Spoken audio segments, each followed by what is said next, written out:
કોંગ્રેસના વરિષ્ઠ નેતા અહેમદ પટેલે વડાપ્રધાન મોદીની સરકારને સરમુખત્યાર ગણાવીને એનડીએ સરકાર પર પ્રહારો કર્યા। અહેમદ પટેલે કહ્યું કે એનડીએ સરકારમાં એક જ વ્યક્તિનું ચાલે છે, અધિકારીઓ કે પ્રધાનોનો અવાજ સાંભળવામાં આવતો નથી।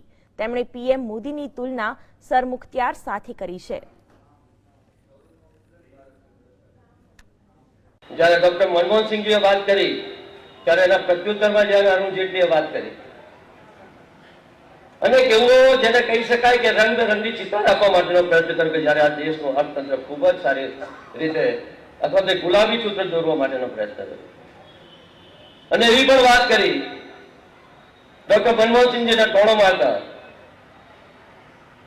કે તમારા વખતમાં તો જાણે બીજા લોકો સરકાર ચલાવતા હતા અને તમારો જે કંઈક શબ્દ હતો એ સંભળાતો નહોતો, પરંતુ અમારે ત્યાં લોકતંત્ર છે ને અહીંયા બધાની વાત પ્રધાનમંત્રી સાંભળે છે અને છેલ્લો જે એક શબ્દ હોય છે પ્રધાનમંત્રીનો હોય છે।